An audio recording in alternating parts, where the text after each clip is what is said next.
I ask one question? This is that when I introduce them, should I just sit down or should I come up here and introduce them? Whatever you feel. No, I'm just wondering what are people. I think more casual. Okay, I'll just sit down. I think this is kind of goofy. Okay. And so this way they can all present by, and their screens will be right there, I guess. Oh, they have slides? They have slides to present. Oh, got it. So for slide presentation. That's a question. Is there a way for them to not use their slides? Well, yeah, I guess because I don't know, but Sarah asked them all. Got it. I understand. Okay. And this can show the slide.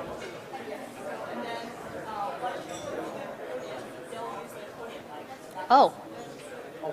They're going to go up here?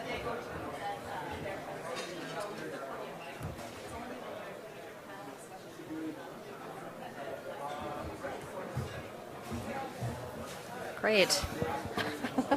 It'll be very formal. I just follow Okay. what I'm told. All right. So at this point, I'd like to introduce Tae-hee Nahm. He is the founding partner of Storm Ventures, and he focuses on mobile and software as a service investing. And so he has current investments in Airplug and Averail, Come2Us, Mobile Iron, Motolab, Celego, and Cellfire. And so he will be moderating the panel today, and I will bring him up here to do a quick introduction. Hi, thank you for the introduction and appreciate everyone participating in today's conference. What we have here is four gentlemen, starting with the person who traveled the furthest, Director Kim, all the way from Korea. So I'd like to introduce to him. He's going to play a very key role here in helping build Korea's software industry. And so with that, I'd like to introduce Dr. Kim first.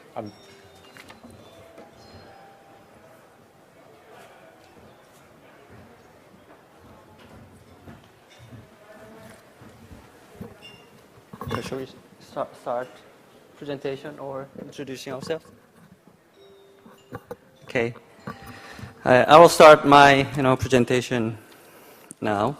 And actually, as an alum of University of California, I'm always thrilled and excited to visit the Bay Area. And today's my presentation will be covering some software convergence strategy by the Korean government. And the contents that I would like to touch would be like this. And I'll start with the environment change that we are facing.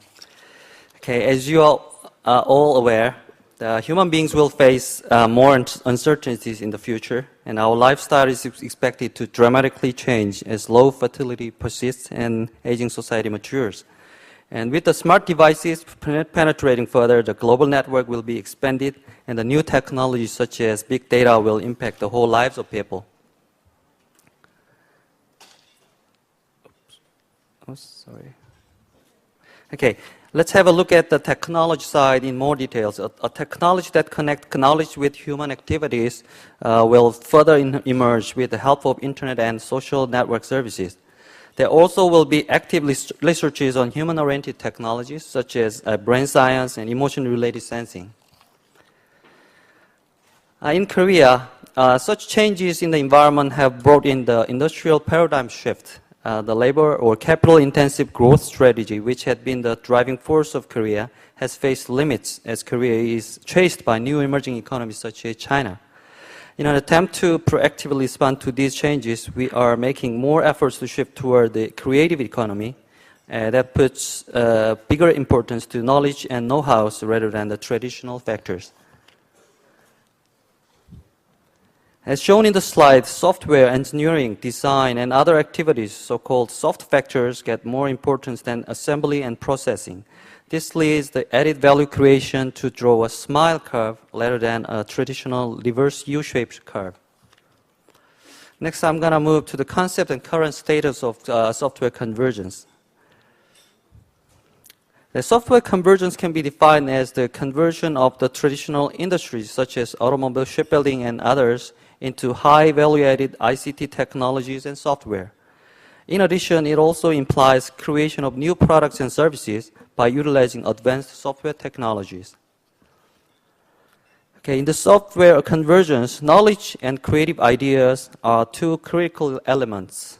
For example, in the automobile industry, various software programs, including sensors that precisely recognize traffic situation and driving status, are being developed. Combining such ideas with the core technologies of the automobile industry is the key to the software convergence. At the core of software convergence, there is embedded software. Embedded software refers to the software that operates and controls equipment as it is built into devices like automobile, airplanes, and ships. Embedded software will determine the competitiveness of the future industries and be the driving force behind sustainable growth. Okay, let's now look at the current status of the software convergence market. Although the global ICT market came to a sluggish growth, the software convergence market is growing quite rapidly, and it is expected to continue to grow more than 10% a year until the year of 2020. New convergent products such as smartphones and tablets have emerged as major drivers, substituting for the traditional devices such as PC and TV. The global embedded software market grew to $149.8 billion in 2012, accounting for about 13% of the entire software market. It is expected to grow steadily at 3.6% a year until 2017.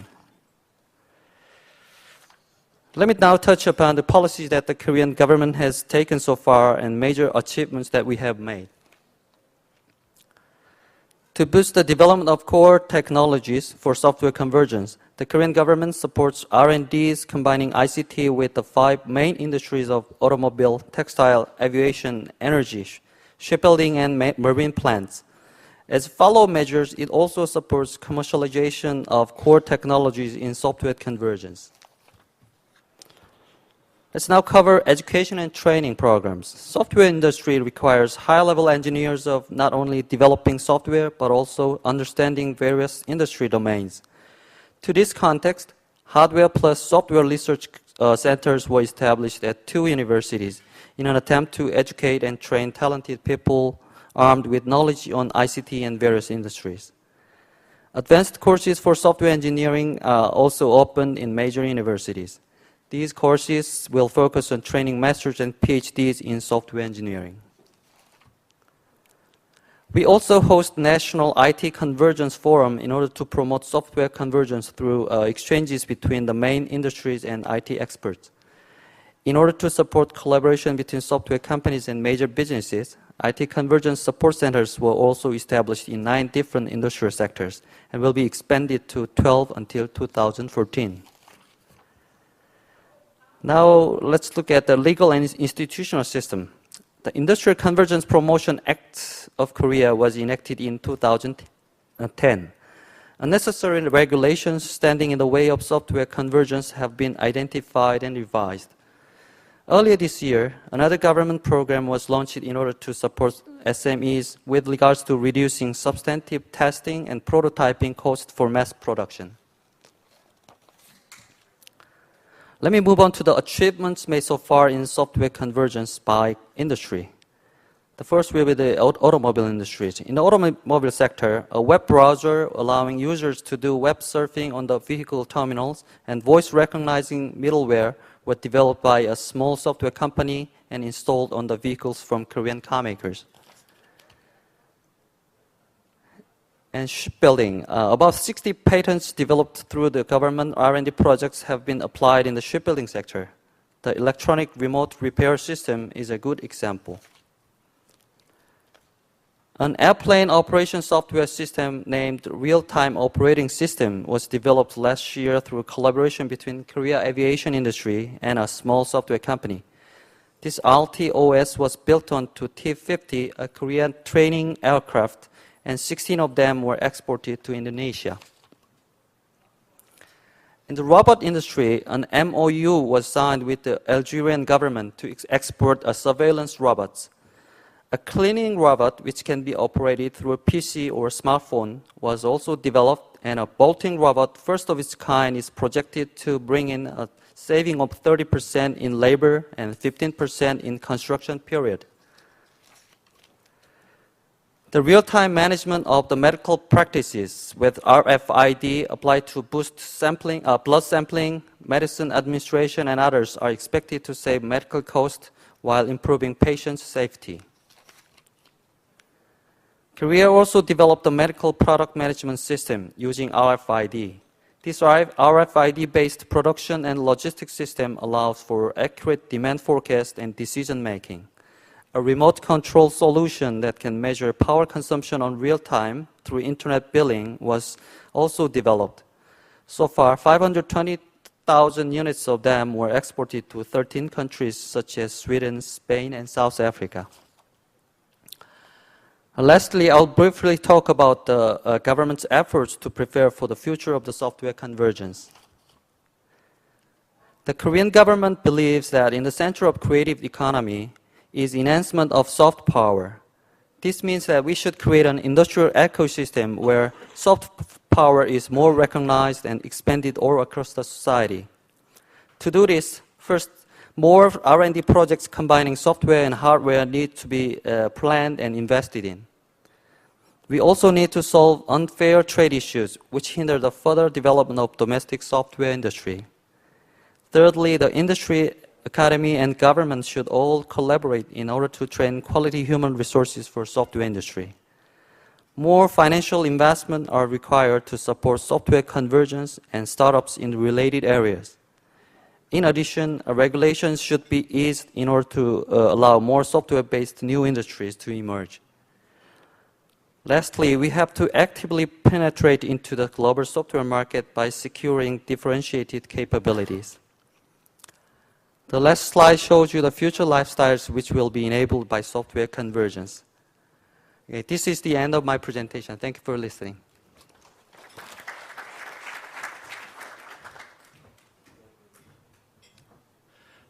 Thank you, Director Kim. Clearly, the Korean government is going all out to support the emerging software industry. But when speaking of software industry, I mean, clearly one of the key leaders has always been IBM as one of the, in a sense, a founding member of this industry. And we're fortunate here to have Dr. Jim Spohrer to come and share his thoughts and about sort of where IBM and software is going here. Thank you.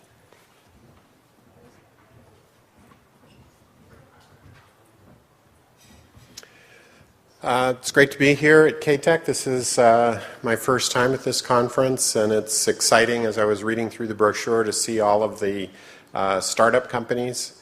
I'd like to just share with you a little bit of IBM's perspective on software convergence and hopefully make a couple of interesting announcements that might help some of the startup companies that are looking to get into this space. So, at IBM, we see software convergence as the foundation for a smarter planet. And we see mobile, cloud, big data, social, embedded software is all interrelated.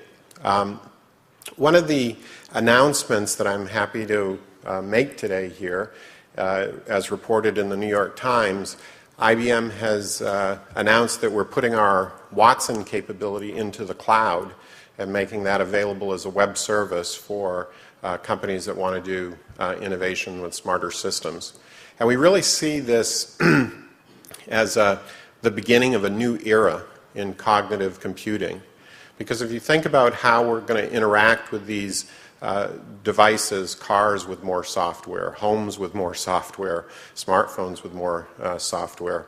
I was just meeting with a company from Finland yesterday, and they were talking about the embedded software in their welding systems. So everything is benefiting from this software convergence. Everything is benefiting from embedded software.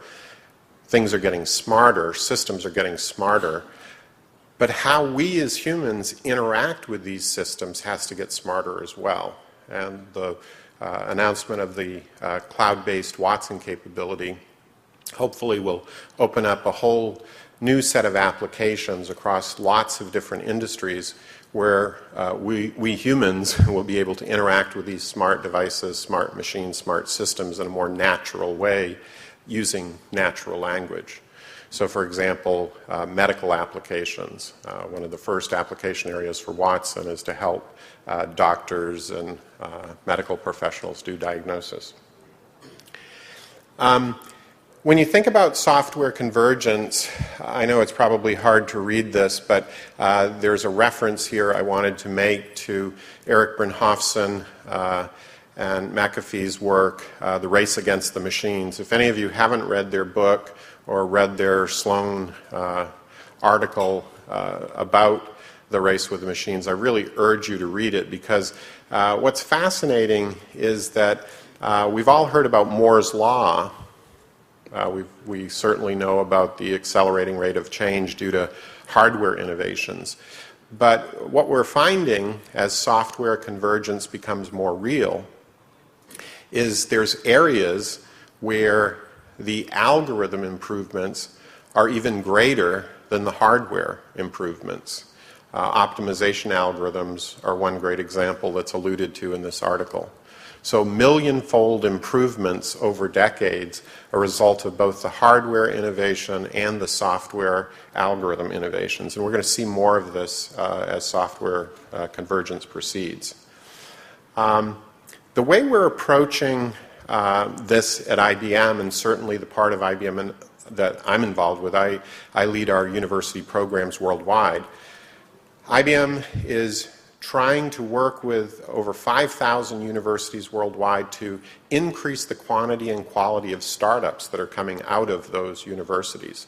And we do that by helping to provide platforms for those startup companies. So two of our platforms, one I just talked about, our Watson technology for natural interfaces, but we also have our Smart Cities Intelligent Operations Centers.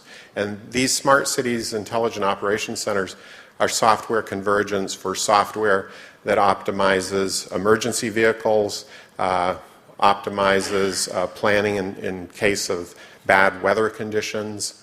All aspects of managing a city are part of our Smarter Cities Intelligent Operations Centers. And we're finding small startup companies that started at universities, solve a local problem in their city, something as trivial maybe sounding as parking, and because we have 2,500 Smarter Cities installations around the world, we're able to help those small university-based startups that have an interesting, smarter application scale up globally. And we expect over the next 2 decades, we expect we're going to see far more companies go what we call Z to B, 0 to a billion, in shorter and shorter periods of time, because they'll be able to use these platforms to scale up globally and rapidly. In fact, a lot of people don't know it, but there's a Wikipedia page on IBM acquisitions, and IBM's made 140 acquisitions over the last 12 years, about 1 per month. Average size of these companies is order of magnitude 100 million revenue. Average age is 15 years. So it took these companies 15 years to go from 0 revenue to 100 million revenue. And then we acquire them and grow them even further. But 2/3, almost 66% of the companies started in a university ecosystem. So what does software convergence mean to IBM?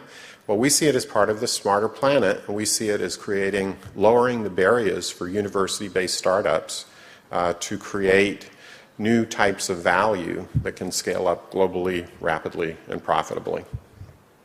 But here's a very important point. We think it's going to take a new type of university graduate. So at IBM, we talk a lot about T-shaped graduates, people who are deep in their academic discipline, maybe computer science, deep in an industry, maybe applying it to smarter cars or transportation, deep in a region or a culture, maybe applying it in Korea or the US or Germany. But T-shaped people also have breadth. They're able to communicate across all disciplines, engineering, business, social science, across all industry sectors, healthcare, retail, and across global cultural and regional differences. And this is part of building up the social network of students that we think is very important. The National Science Foundation in the U.S., we heard about some of the public policy initiatives that are going on in Korea, which sound very excellent. The National Science Foundation is starting more funding for industry academic collaborations around these platform technologies that come together around software convergence and the creation of smart service systems. So, welcome to this new era of platform technologies and smart service systems for every sector of business and society.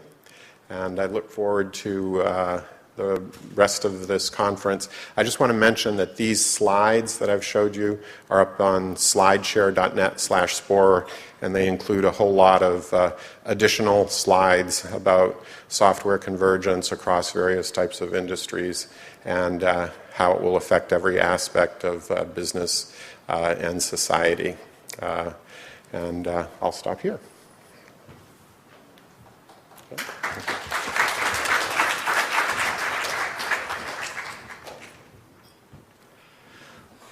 Well, thank you very much for sharing your thoughts, and in particular also sharing all the content on SlideShare. I'm certain people will take advantage of that afterwards. Next, I'd like to introduce John Shaw from Hyundai Ventures, and when it comes to software convergence, a key application clearly is automated driving in the entire car industry, and so with that, look forward to hearing more about that from John.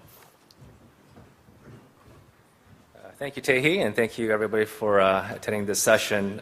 Today, what I want to do is present from not just an automotive viewpoint, but from a corporate venturing viewpoint within an automotive company. So I'm with Hyundai Ventures. I'm the managing director of that outfit. We're in Menlo Park, opened up a couple of years ago. The intent is to look at companies that have startups with applications in automotive, and we can provide either some funding or additional ways into the company. So this slide, I want to show you, what areas of interest are there within the Hyundai Motor Company from a venturing viewpoint. It spans across 4 themes. These 4 themes are not mutually exclusive. There's certainly an overlap among them, but the themes, I think, are helpful to help describe the things that we're interested in and that we look at. So the first area is also a convergence theme, but it's looking at mobile devices, internet, and sort of automotive, right? And it's really lots of things to do with apps, with the mobile internet, communications, cybersecurity, big data. The second area is clean tech for automotive. It ranges everything from basic materials that go into a car to energy storage, energy generation, semiconductors, that sort of thing. The third area is intelligent systems. In a nutshell, it's anything that makes anything smart. Right? So it's a lot of different things, but it kind of generally fits with that kind of category. And the fourth and final would be new models for personal mobility, getting access to transportation, and also things that enable the smart enterprise, how to get people to work with each other across geographies, across disciplines, and so on. So the bullet points, they're kind of probably too small to see, but it's just giving you examples of the kinds of things that we look at. So on the topic of software convergence, what I want to do next is just sort of give some, maybe as conversation, maybe not maybe as guidance, but really conversation of the things I've observed and the things that I've seen and that I think about on an ongoing basis. So one of the things to say that, perhaps a biased view, but I think cars are, they're the most advanced, sophisticated machine that you or I can buy, right? They're not the most advanced machines on the planet, but in terms of what you and I can buy, they're very sophisticated. They do a lot. They're all-weather capability, if you will, and they do lots of things, right? But they're still largely isolated things, right? They're not platforms as here, at least in Silicon Valley, we think of platforms today, right? And a lot of the discussion around software convergence might stem from the fact that things are becoming more connected. But the mere presence of connectivity, whether it's an embedded modem or you have a tethered smartphone in your car, is not really a prerequisite, or doesn't necessarily mean that you have the kind of quality of service or the interaction or the experience that the consumer today expects from a connected device. So I think in the automotive, there is a lot of interest, but I would say assess we're very in the early stages of what is possible through software convergence, through technology convergence, service convergence, and so on. So let me kind of a few musings, if you will, about why that is and why there's therefore lots of opportunity. So I think in one instance it's really on the user experience viewpoint, and especially in the in-vehicle media infotainment part of it. So I think there's this notion that doing that is actually pretty hard to do. To make things something simple, intuitive, natural, is very hard, right? And so I think we could say that the high bar is achieved or best practiced by the smartphone companies in this area. They've kind of taken that to a very high level, honed over years of time, and even they need to work at it at a constant basis. So I think the user experience in cars is very challenging for a lot of ways, because you're in a moving vehicle, you're supposed to be driving, and yet you want to do these other things. So how do we do that so it's not complex, so it's easy, so it's intuitive? We have a long way to go, as witnessed by surveys by J.D. Powers, which kind of survey customers how they feel about their infotainment systems. Most of us are not doing that well. The second area I'd say is this idea of connectivity leading to data from the car, data about the person. So yes, collecting that is one thing. And if you collect it, you have to do the analysis on that.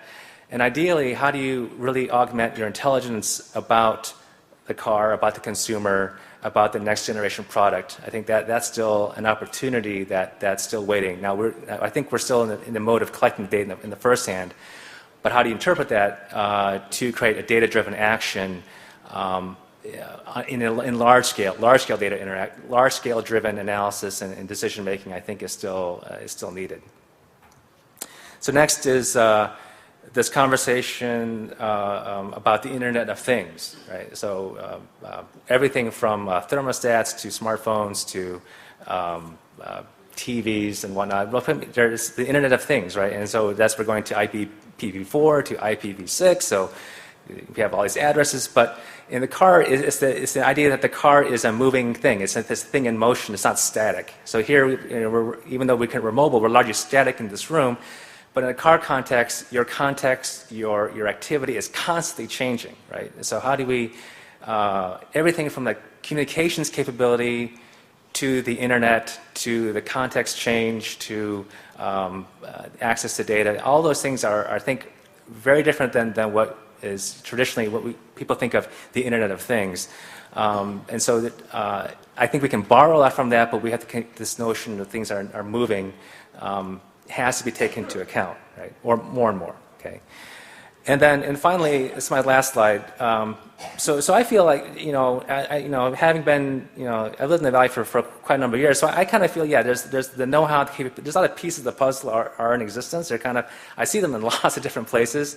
The key will be the integration of those, putting those pieces together into a picture so that the whole is, among other things, secure, it's safe, interoperable, extensible, flexible, resilient, and economic. And this is not an exhaustive list, but these systems, we're going to have to come in together in a way that I think safety and security are going to be taken to a whole new level. Security and privacy, interoperability.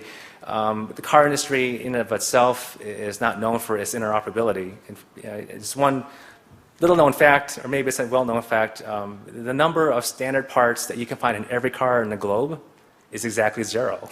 Right? It used to be the gas cap, but since Ford made this gas cap that you can actually just put the nozzle in without unscrewing the gas cap, there are no more standard parts in the car at all, right? And so we don't, as an industry, have this notion of interoperability as much as you might think. And so that one aspect alone it represents a surmountable challenge. So I think as we think about the opportunities, it's incredibly big, but lots of things that need to happen. And so working with entrepreneurs and universities and so on is very important for Hyundai. And look forward to talking further. So thank you very much.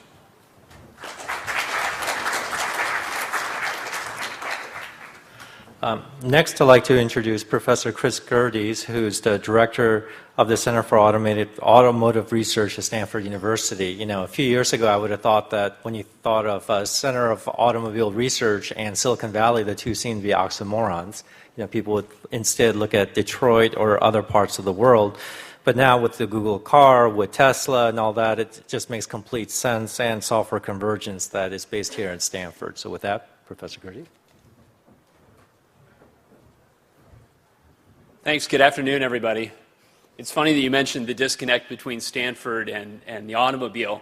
When I got to Stanford in 1998, a well-intentioned senior faculty member said to me, "The last thing you want is to become known as the car guy at Stanford. There's no career in that."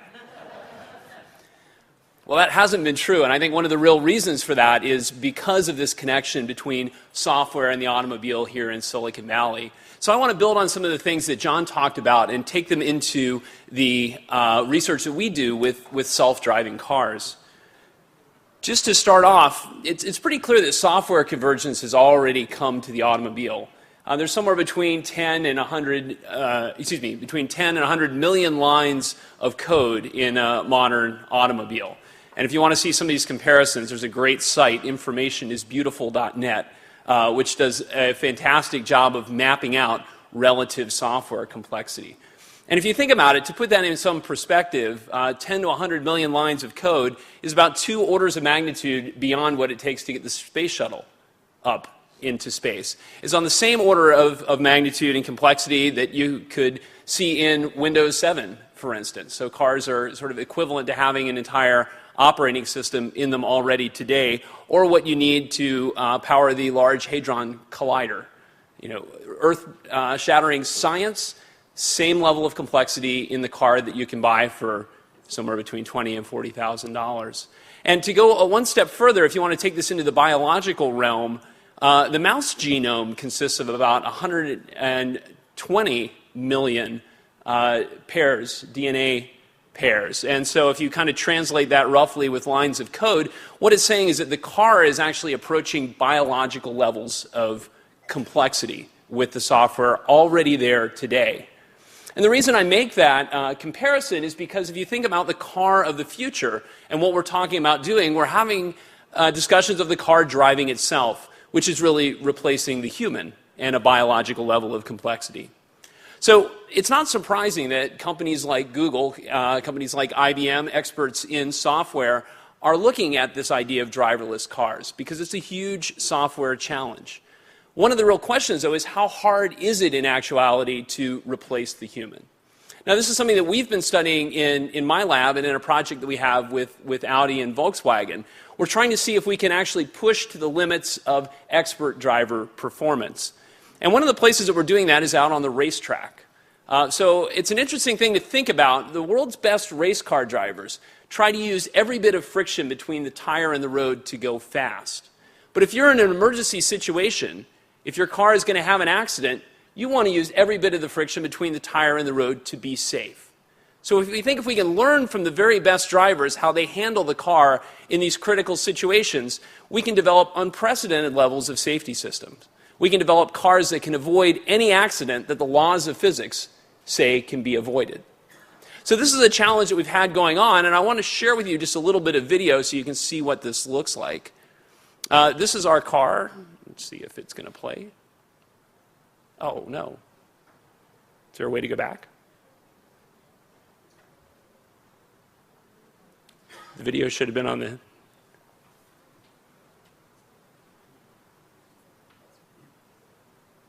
You don't have the video. Ah. Well, that's disappointing. All right. So everybody stop, if you will, and imagine a car racing around the track beautifully.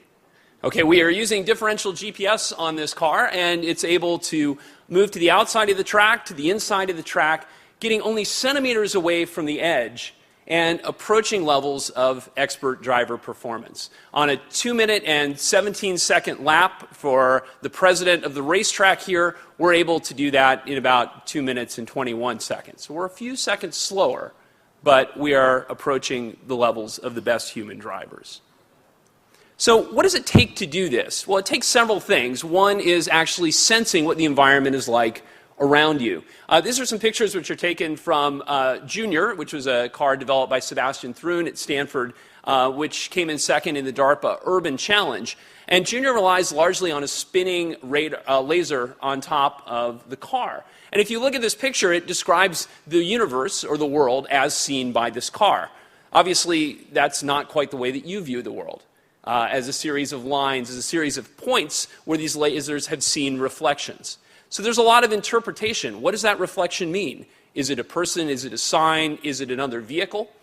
There's a lot of image processing that's necessary as you try to put that information together with cameras, because as wonderful as the laser radars are, they won't tell you the color of a stoplight. So there's a lot of software necessary to process the world in sensing. There's also a lot of software necessary to actuate the vehicle, to move the way that you want it to move. Now, luckily, most of these problems have already been tackled in industry with things such as electronic throttle, electronic brakes, steer-by-wire systems. And so there's a lot of development of safety-critical software that's necessary here. And a rough idea is that about 90% of the software in these systems is really there for diagnostics and safety. Only about 10% of the code involved with this is doing the actual brake pressure modulation or opening and closing the throttle. So the safety critical nature is extremely important. Finally, the last thing really involves the logic that these systems will need to operate in the environment. And that is really dependent upon the environment in which they operate. So Komatsu, for instance, is running automated mine vehicles in Australia today. And that's a pretty restricted scenario. So the self-driving vehicles don't have that much to worry about. Now contrast that with, in fact, what you're going to encounter on a highway, a much more dynamic situation, much more difficult. Contrast that also with the unfortunate instance of going through San Francisco while the Beta Breakers race is going on. Or simply through an urban environment and trying to pay attention to kids who may run out from vehicles. So the cars have to be able to handle all of these different situations and have some way of dealing with this. So as we move forward and look at replacing the human with software, there's really a lot of different challenges that arise. You'll often hear it said that self-driving cars will eliminate human error, and I think that's untrue. Self-driving cars do not eliminate human error, they simply shift it. They shift it from driving error to the errors in the software and in the programming. Now, these may be bugs, these may be unintended consequences because of complexity, or they may be situations that simply the programmer never thought of. In fact, if you look at the accident statistics, there's about 1 fatality for every 100 million vehicle miles traveled. Think of all the strange situations you've ever seen in a car. Multiply by several hundred, and imagine the software that's capable of handling those situations. Just for instance, I like to do this while I'm driving. Think, how would I have programmed that? I was coming back from the Stanford, Oregon game, stuck in traffic, and a drunk pedestrian ran out right in front of my car, screamed, turned around, and ran up the hatchback of the car in front of me, launching off of the roof and into traffic. How many pedestrian detection algorithms were designed with that case in mind? These are the things that humans do really, really well, and we need to think about replicating in order to be able to have cars that can do that as well and be as safe as human drivers. And so I think this is really the interesting challenge ahead of us. How do we develop complex software that's still safe and reliable, that also meets the other features that John outlined, and yet may even have to make ethical decisions?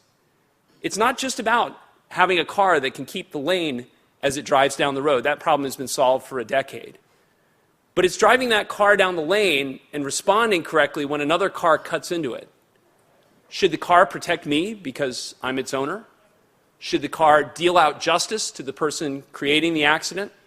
Should the car do everything possible to avoid that accident, even if it may mean endangering somebody in another lane?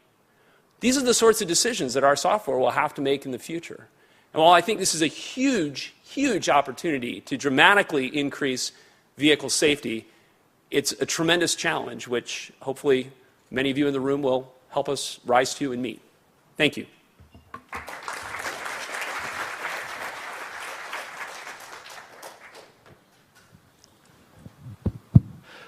Well, thank you very much, Chris. And actually, Chris, just following up on your last slide about the hope and challenge, we spent a lot of time together, actually, in a sense, talking about that and the big red button and your experience of when you were driving around the track about pushing the red button. And I thought that was a good story for you to just share with everyone here in the audience about the philosophical, legal questions related to, that big red button.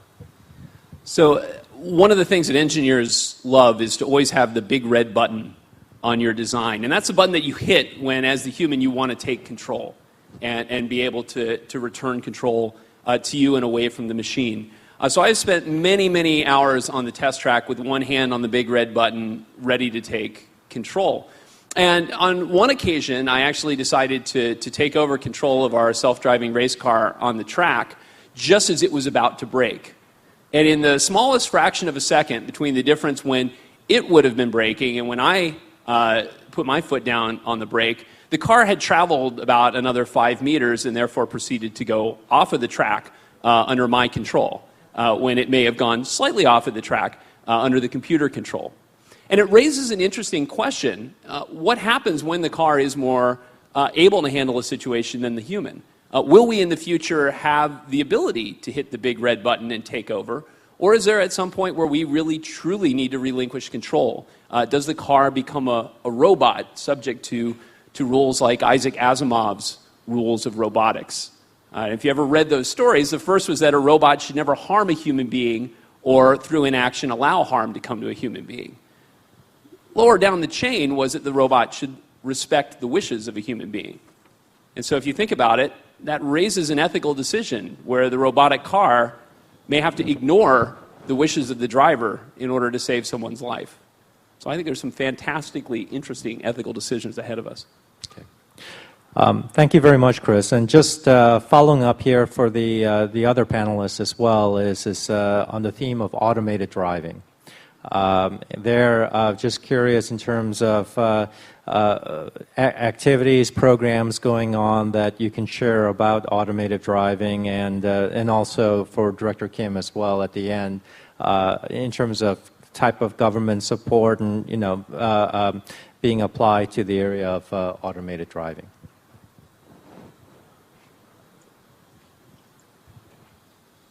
So, we as a car company, we're obviously very interested in tracking both the legal aspects of vehicle automation. We're co-sponsored some research that was being done out of Stanford on that topic, and also the technical aspects. And I think there's, the challenge with some of the, as with any new technology going to cars, is that partly, in part, among the other issues like legal and so on is a cost issue as well, because the new technologies as they go into cars typically represent a price premium, and just as hybrids and electric vehicles in the beginning command a price premium, as they still do to some degree, we have to kind of be mindful of that. So there's a host of issues that we do look at, everything from the improvement in the experience for the consumer, the safety improvements, the legal aspects, but there's also a cost issue that we have to work and are very sensitive to as well. So I'll just mention an aspect of associated with driving that IBM has been involved with, which is parking.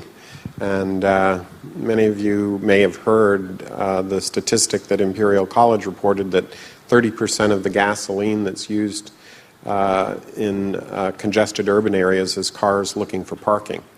So by solving the parking problem, you can make a big dent in the energy efficiency of cities, but you can also do some interesting things. So one of the little companies that IBM spotlighted through our Smart Camp programs, where we try to identify interesting startup companies that have the potential to transform the world. We identified Streetline as one of those companies.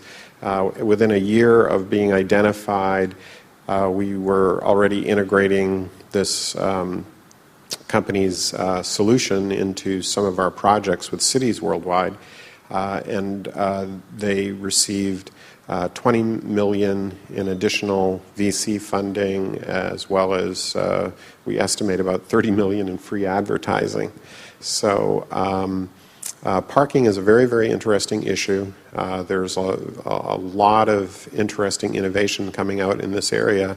And again, I'll just make the point that I think there's going to be more and more startups that are going to go Z to B, 0 to a billion, in shorter and shorter periods of time as we get better globally at scaling up innovation.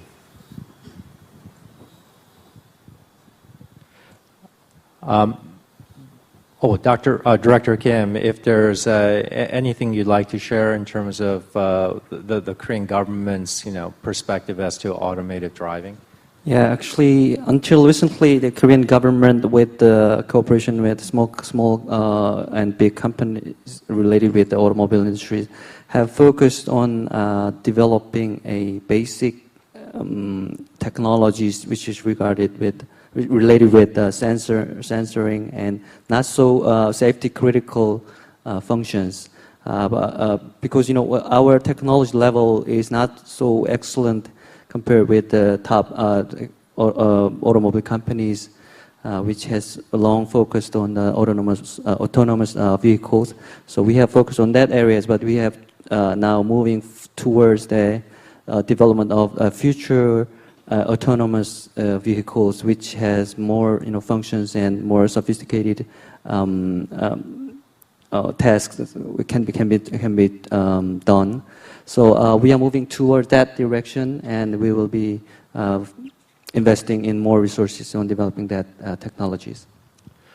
Well, now I'd like to change the topic from automated driving on one end completely to something else, and that's universities and founders. I think each of you have perspectives on that from different ways, and I thought I'd go back to Chris here first, because as a university professor, you actually are seeing this at, in a sense, ground zero here at Stanford University, and so with just your students and just maybe sharing your thoughts in terms of the role of the university with startups and what you see from your perspective there.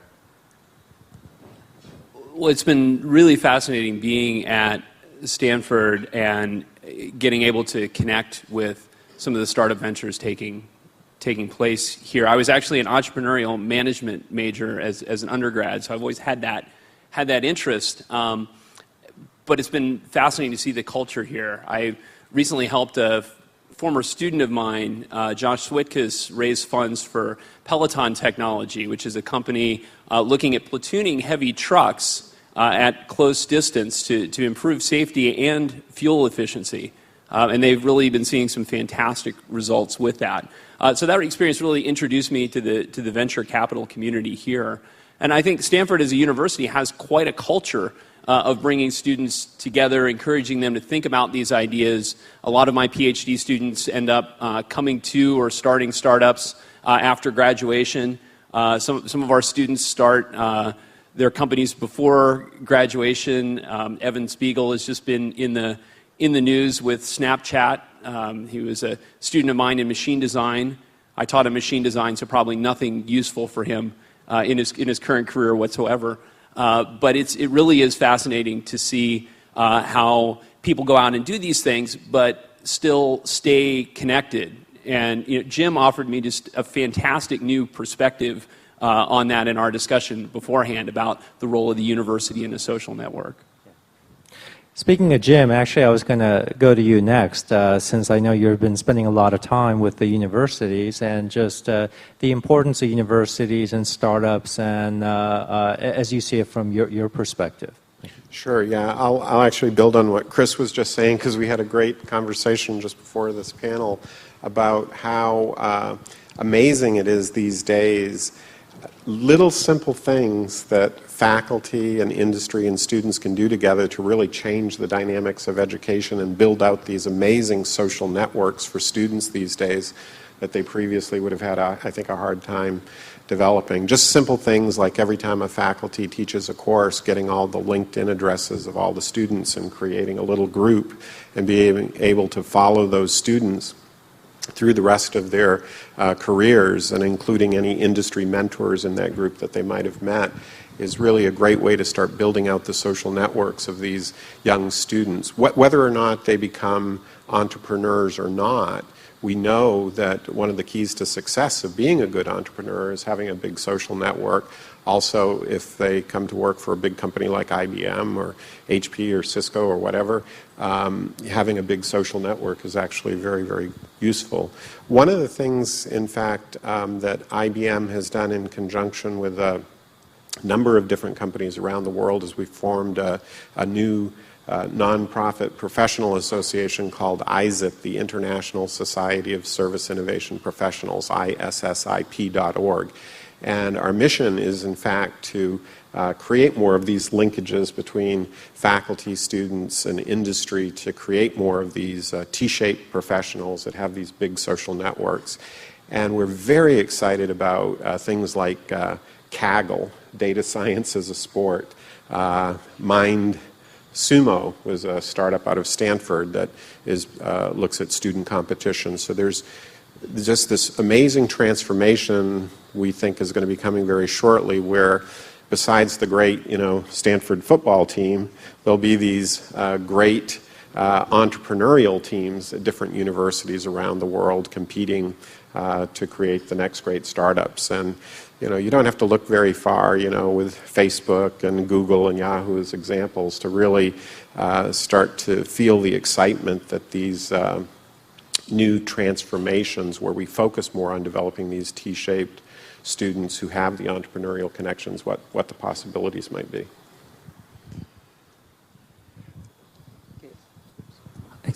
I'm going to touch on a little bit different aspects of the university and colleges.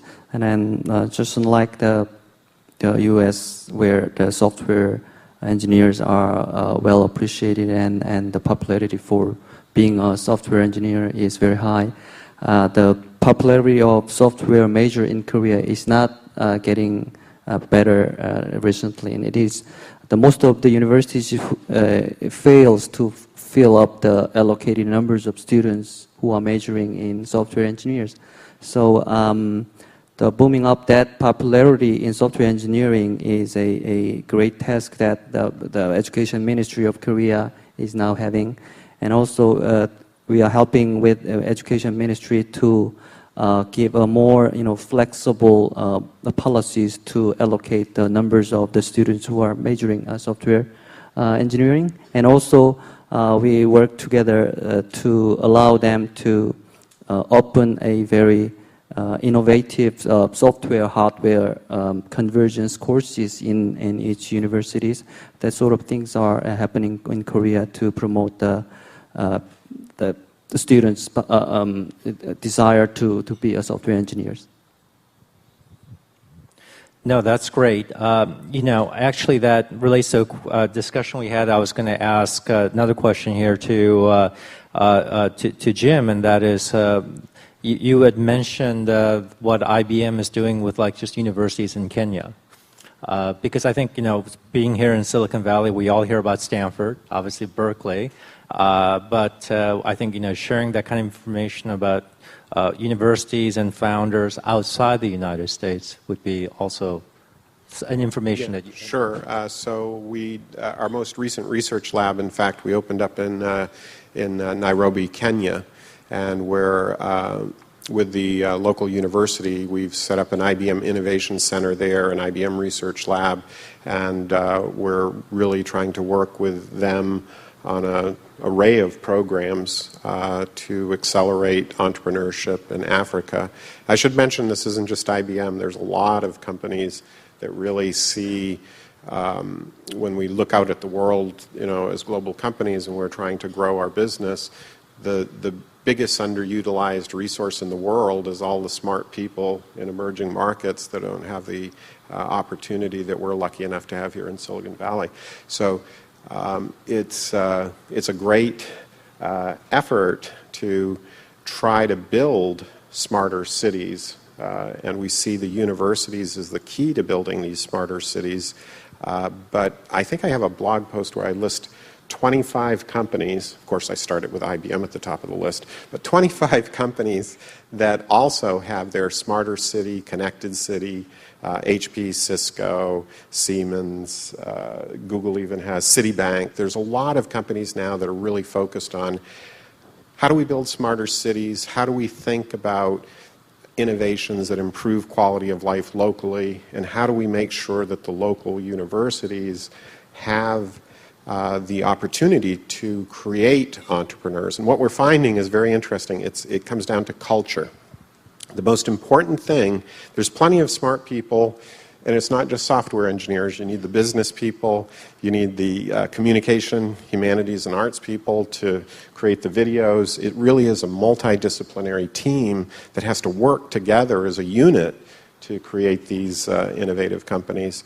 And so how do you get people comfortable working in these multidisciplinary teams? How do you give them the network into business so that they can be successful? And then how do you have a culture where the local city is willing to give the entrepreneurs a chance? And of all my travels, Sweden does the best job. In Sweden, there's a great culture of give the entrepreneur a chance. And like the US, failure is not viewed as negative. It's a learning experience. But many places, it's like, oh, you're an entrepreneur, stay away. You're risky. And if you fail, you know, it's shame for the rest of your life. So as amazing as it is, the biggest hurdles that we face at IBM isn't the technology, it's the culture. There's tremendous innovative capacity all over the world, but if the culture doesn't support this innovation, be a good customer to startups, it's really, that's the hardest part. The next question here and theme is that since a lot of the people here in the audience are with startups, with small, medium businesses, and as a result looking for access or help or advice, just like to go around and sort of see if there's specific suggestions people may have for the audience. And here maybe I'll start with John. In terms of, you know, advice you have for startups and founders, and also if they want to work with Hyundai Motor, how, you know, you could be, how they can approach you and so. So I think if you're here in Silicon Valley, I think that's probably one of the best things. What I really appreciate about the people, the communities here, is that it's a highly, you know, people network like crazy here, right? It's just sort of, you know, you could be, you know, busy every day of the week, going to networking meetings, going to various meetups, going to various, you know, VC, you know, kind of activities. It's really awesome. And I think what I appreciate that the people are willing to listen and to give advice. And I hope that I can be, you know, personally be somebody like that offers advice. You know, I would certainly have time constraints, but take advantage of the fact that you are here in this room today. Exchange business cards, say hello, don't be shy. You know, that I think that's one bit of advice. And then the other thing for Hyundai Motor Company, you know, the challenge is that, you know, going into an automotive industry does mean that you have longer lead times before we go to production. So even if we today decided we want to be in this next generation car, that car is going to come off the factory line in 2.5 to 3 years. And so the volumes wouldn't come until that time frame. So for entrepreneurs interested in the automotive sector, my one main advice is that have another industry where you can gain faster traction into getting revenue, getting customers, and then have in mind that, and then have a good story of how that technology can be transferred into an automotive use case or application.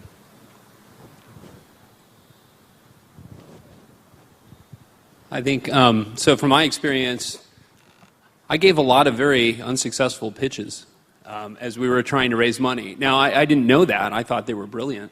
But the amount of funding that we raised from the first pitches suggests otherwise. And I think it's one of these areas where you simply have to go out and do it. I certainly had the training on that. I give lots of presentations, but trying to understand what investors were looking for was something that really required going out and doing it. And I think one takeaway that I got from that is that it's important to practice your storytelling.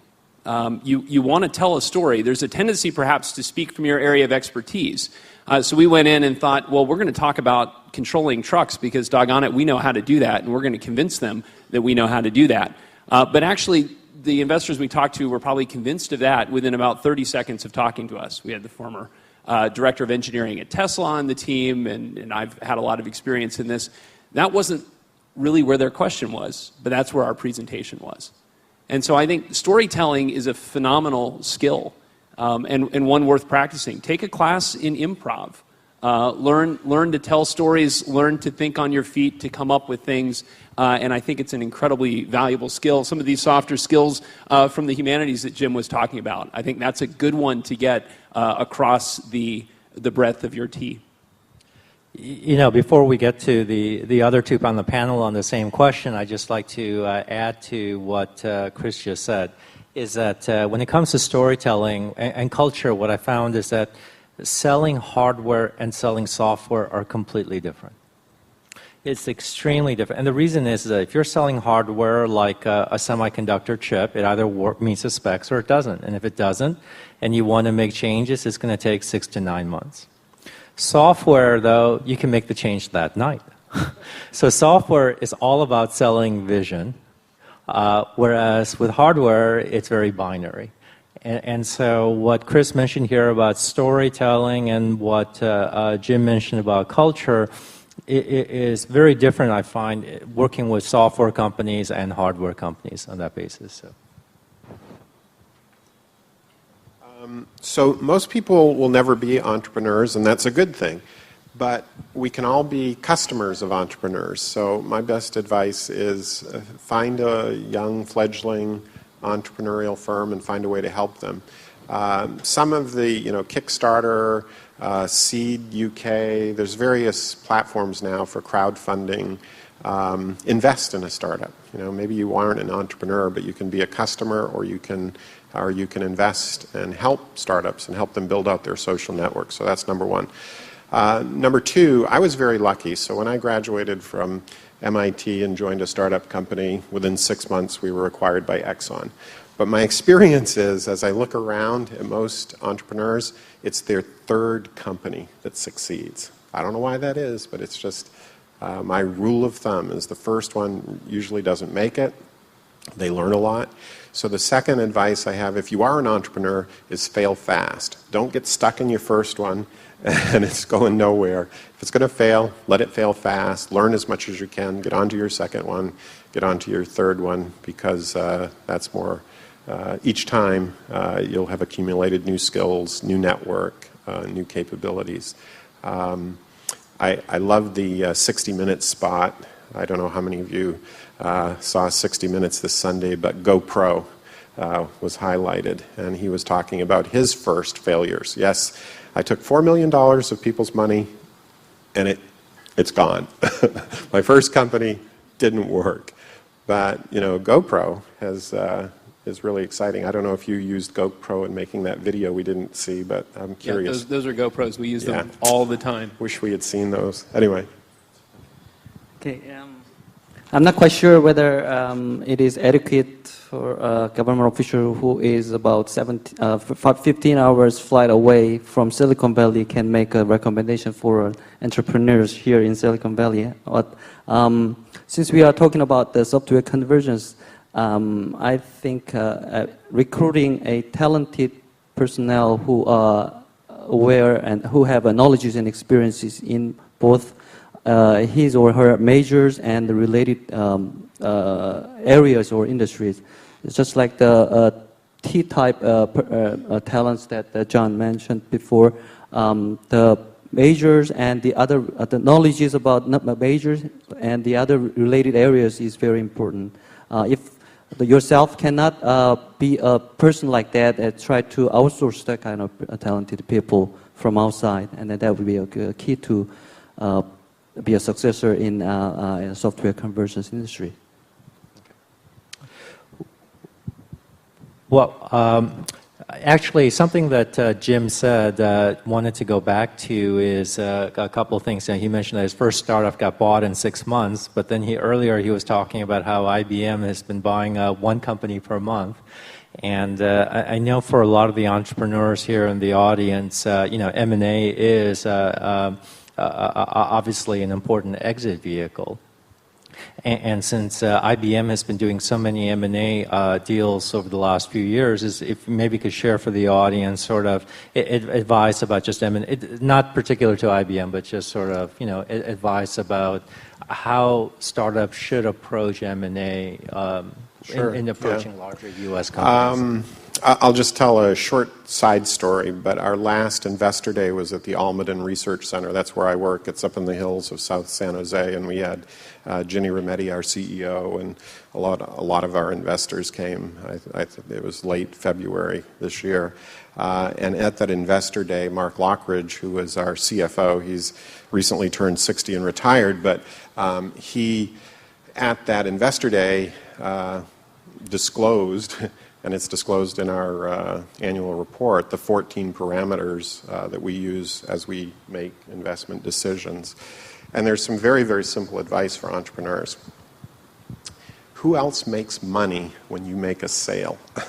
That's the question you should ask as an entrepreneur. Yes, you need customers, but when you make your sale, who else in the ecosystem makes money?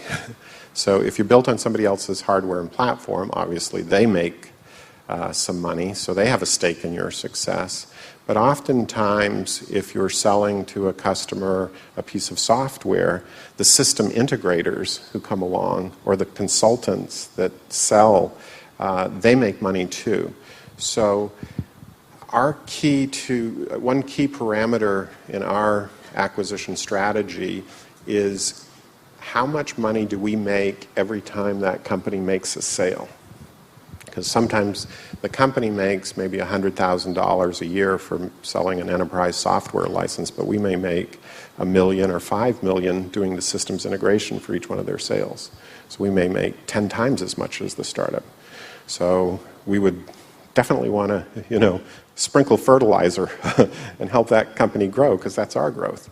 So a really key analysis for entrepreneurs who want to be acquired or want to use that exit strategy is really to do that analysis and figure out who else makes money every time you make a sale. And one of the key parameters in our acquisitions, we won't, the order of magnitude size of our acquisitions is 100 million revenue. We just acquired a company yesterday, by the way, in cloud mobility security. But the key parameter is, can we double the revenue and profits of that company within a couple of years?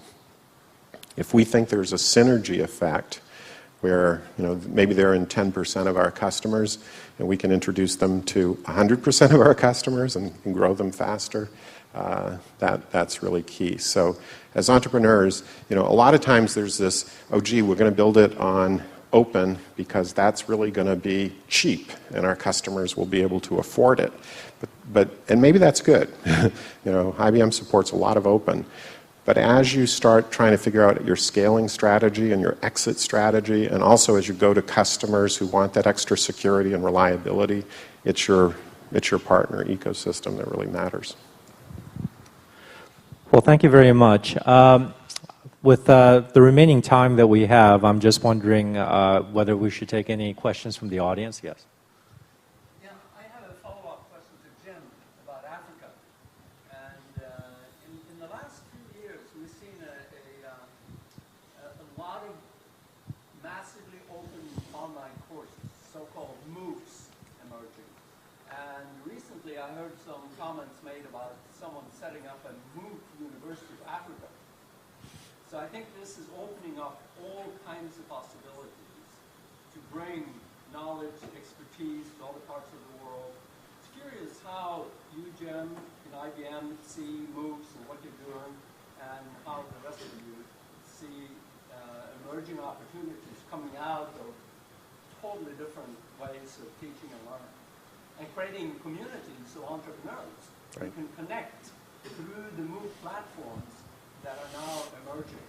And most of them are, or many of them anyway, are here Right. So that's I live Tronson of SRI, home of Siri, and Kurt Carlson, your CEO's great book on innovation, is a must-read for any entrepreneurs. But the question was about MOOCs, and MOOCs are very exciting. Our last Global Technology Outlook, where IBM predicts the future, we see personalized education, helping students make decisions about what courses they want to take, helping people make better decisions about what jobs they want to get, what prerequisites. There's going to be a lot of big data applications beyond just MOOCs in the education and employment space. So that's a really, really hot area. And by the way, the cloud-based Watson would be, can read resumes. Hint, hint. So that's a tremendous area. And by the way, the cloud-based Watson can read textbooks. Hint, hint. It's a tremendously exciting area for us at IBM. I think just from the teaching standpoint, it really forces a rethink of what is it that we do in a classroom. I think the day of the dry lecture at the front of the classroom is over. That's a horrendous waste of the students' time. It's a waste of the faculty time. It scales beautifully, right? Just add more people to the room, no problem. But I think that really is an experience that students can have online at their own time. Stanford students like to kind of speed up their faculty when they're replaying these courses. So it's kind of the joke of, do you view it at 1.1 normal speed or 2 or 3 or something like that. So it gives them all of these options. And I think, faculty time is much better spent coaching, working in project groups, leading students into laboratory and hands-on exercises. That's where I feel like I can be most valuable and helpful. That is a difficult thing with scaling. And so I think finding the right mix is really a good challenge for education going forward. Well, I think we're exceeded our budgeted time limit, but I don't know if we have maybe time for one more question. If not, yes. And this will be the last question here. Quick question for Chris, and maybe Jim wants to chime in. Are there any comments yet from the insurance industry on the driverless vehicle? Because clearly for off-road vehicles, there's no issue. For fleets, there may be much less of an issue. But for consumers buying driverless vehicles, there are obviously going to be insurance issues, because if you could sell me a car, that's wonderful. But if I can't get insurance at an adequate price to register the car, there's no transaction. Thank you. Yeah, you're absolutely correct. So we have our Center for Automotive Research at Stanford is an industry affiliates program. So we have, I think at most recent count, 23 companies that are members of this, and it includes both State Farm and Allstate. So we have the insurance companies at the table as we talk about these technologies and what it will mean for them in the future. They are interested in what will happen with automated driving. They're also interested in nearer-term things. Can these technologies that are being added to cars help coach and make safer drivers? Not only monitor, but actively work with their drivers to reduce accidents. So I think the research and development groups within the insurance companies are very forward-thinking on these topics. And generally, they're some of the most fascinating people to talk to when we all get together. Yeah, I'm just going to be very brief. I think this is another important point about you don't want to just invest in software engineers in Korea. You really want to develop the whole ecosystem of legal, business, arts and humanities that understand software convergence platforms. The whole university has to reorient, and there will be huge implications for legal and insurance people working on these platform areas. Just, tremendous opportunities. And I'm glad, Chris, that you have lawyers and insurance people at the table, because that's the only way to really make progress. Well, with that, I want to thank the 4 gentlemen here, especially the ones that flew in the farthest. Thank you for your participation. Thank you.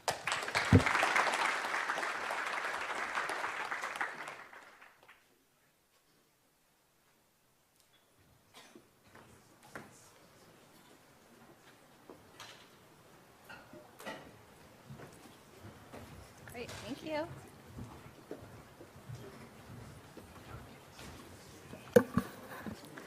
Great, so that concludes our software convergence panel. And at this point, we're going to take another quick 20-minute break, and we will be back here at 4 o'clock. And when we reconvene at 4, we're going to start off with our final raffle of the day, which includes a pair of round-trip tickets to Seoul. And we'll see you back here in about 20 minutes. Well, before I let Catherine go, she has to leave due to her lovely daughter. But I'd like to take this time to really thank Catherine for emceeing the entire program today. Thank you so much. Let's give her a big round of applause.